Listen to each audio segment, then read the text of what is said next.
Bonjour et bienvenue pour ce tout dernier épisode consacré au montage de notre veste tailleur femme. Alors, normalement, si vous avez suivi tous les épisodes, la veste est maintenant terminée, montée entièrement et doublée. Il ne nous reste plus que quelques petits ajustements à rajouter.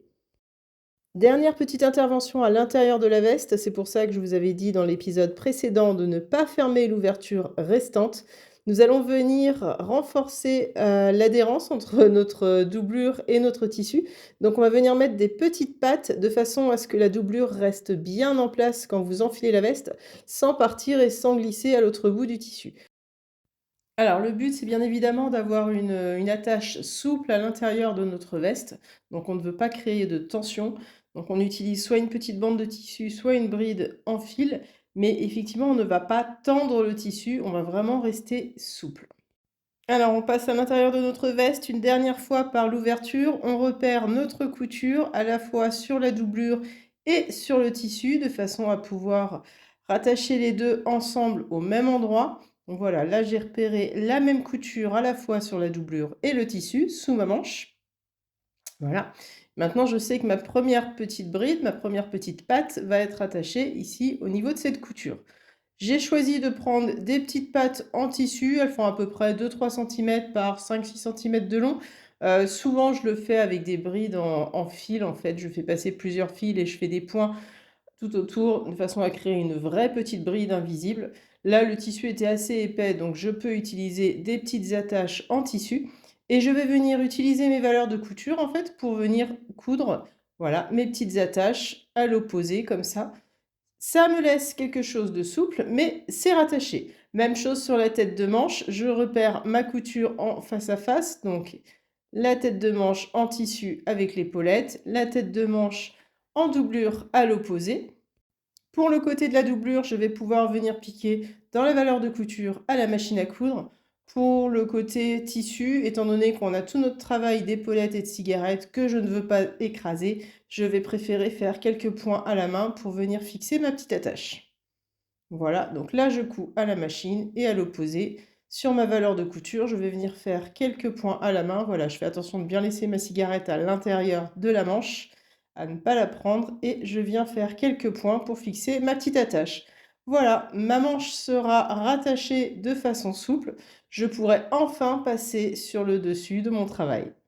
Une fois vos deux petites attachettes fixées de chaque côté sur chacune de vos manches, il vous en faudra donc 4, votre veste est enfin terminée et vous pouvez la retourner sur l'endroit de façon définitive. Il nous reste à fermer l'ouverture laissée, alors en fonction de ce que vous avez choisi, soit à l'intérieur de la manche sur votre doublure, soit dans le bas de votre veste. Vous allez pouvoir fermer à la machine si c'est à l'intérieur de votre manche et à la main de façon invisible si c'est dans le bas de votre veste. Il nous reste le repassage final à faire. On enfile les manches sur une jeannette. Comme pour la conception des manches, on ne vient pas écraser la tête de manche avec le fer. On ne l'a pas fait pendant la construction, donc on ne le fait pas maintenant non plus. Notre fer vient avec la vapeur sur l'épaule, mais on ne vient surtout pas écraser tout notre travail d'épaulette et de cigarette.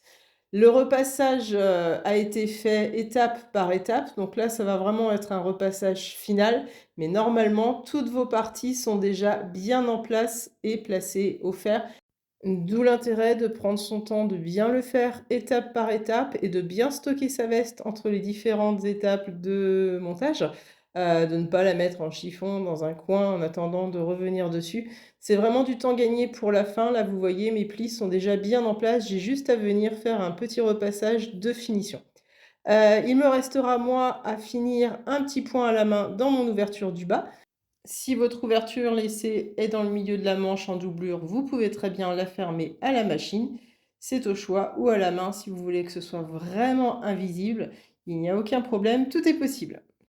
Pour les dernières petites finitions, il vous reste la fermeture de votre veste. Alors, soit vous n'en mettez pas, soit vous pouvez coudre des pressions à la main, soit vous pouvez aussi mettre des boutonnières et des boutons. Ça va vraiment être en fonction de votre modèle. Au niveau du repassage du col, on vient plier, donc comme on avait vu, voilà, les petits rentrés.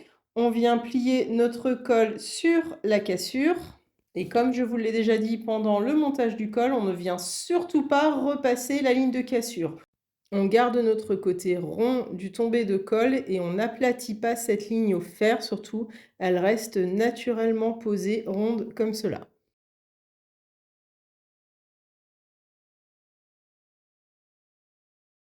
On vient par faire notre repassage de devant, on fait bien attention au sens de nos rentrées comme on l'a vu pendant le montage de la parmenture. Et on vient bien terminer le repassage de notre veste. D'abord les manches, puis ensuite le tombé de la veste. Voilà, normalement, ce n'est pas très long puisqu'on a vraiment déjà repassé toutes les étapes en cours de montage.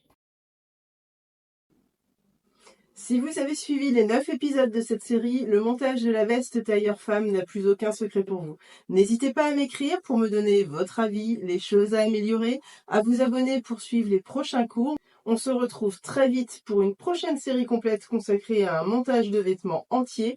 Je vous souhaite une très bonne couture et je vous dis à bientôt.